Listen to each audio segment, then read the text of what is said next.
So I spent several years working in the mines, always doing electrical work of one kind or another. I remember the good old days when I was a young miner at Mintac.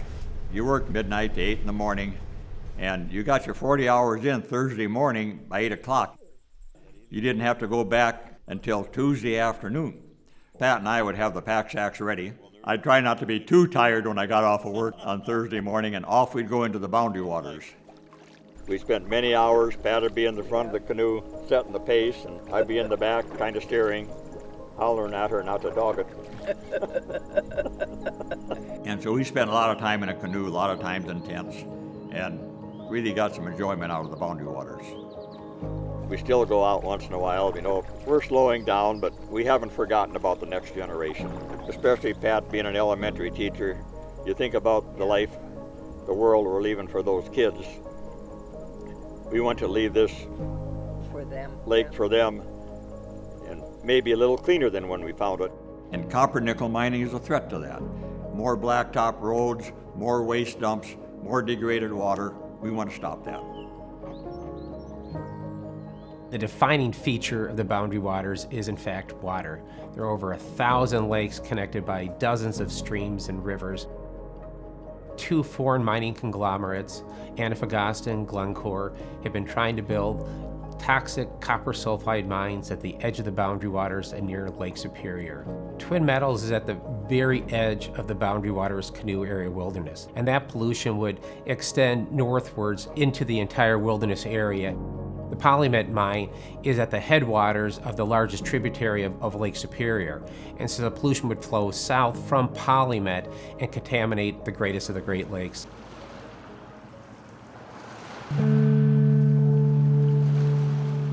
What makes copper sulfide mining so dangerous is that it has the potential to release chemicals into the environment that cause a cascade of environmental damage that we know is in the rocks. And once you pull those rocks up to the surface and crush them, they get wetted and dried by rain and snow.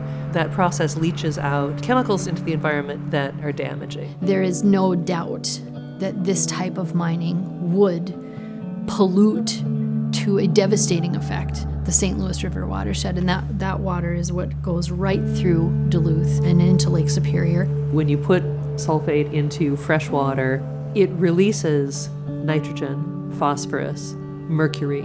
Those can have major ecosystem consequences. Every time we have a mine, we're probably creating some kind of liability. We're degrading our public waters.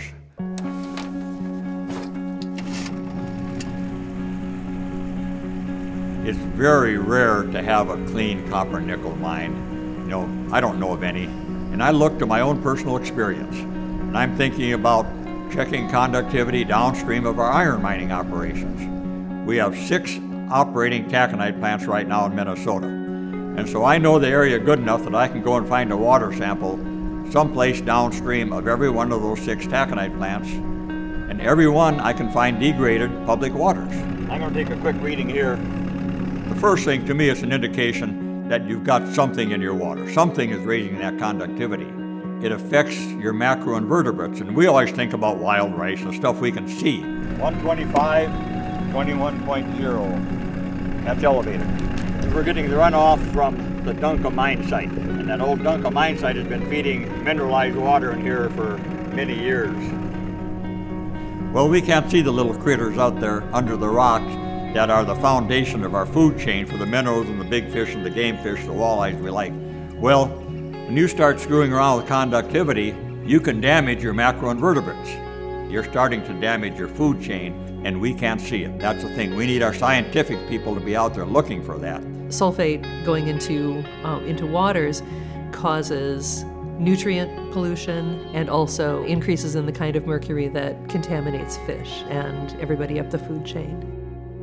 Because northern Minnesota is so wet, everything's kind of connected.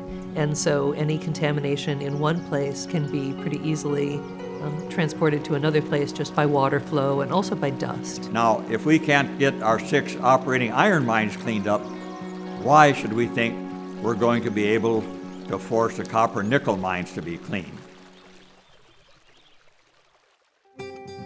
I did electrical work in the mines, so I'm interested in conductivity. How good does water carry electricity? Maybe it's a guy thing, but I like maps. So I got a big map of the Mesabi Iron Range, and I worked on several of the mines. I know where the bodies are buried, you might say. Here's the Mintac plant, the largest single taconite operation in North America. I started working there in the late 60s. I started talking to people about mining, and pretty soon I got an invitation to come in to show people the geography of the area, the mineralization of the area. We're about the environment. We're about Lake Superior. We're about clean water. The word got around, and even other states where I'd worked before, people knew I'd worked in the mine. So when there was a proposal for Golgebic taconite to go in there close to Ashland, they invited me to come over and talk about mining. Bob Tammen from Soudan, Minnesota. Don't ever think that mining is going to be the answer to your economic problems, because we have a history. I've tried to be an honest witness to what I've seen, tell them what they can expect from a mining operation.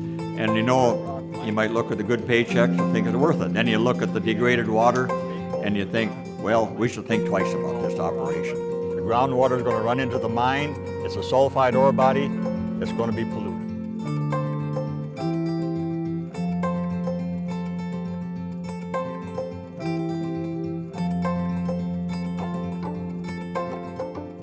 The cancellation of the Twin Metals mineral leases was a monumental victory for everyone here in Minnesota.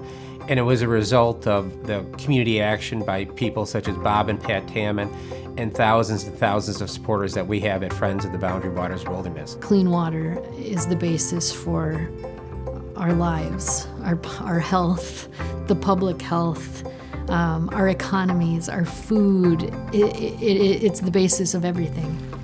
Bob's work has affected the fight to protect the boundary waters because he represents an authentic, humble voice. He's someone who has worked in the mines. He's someone from the region.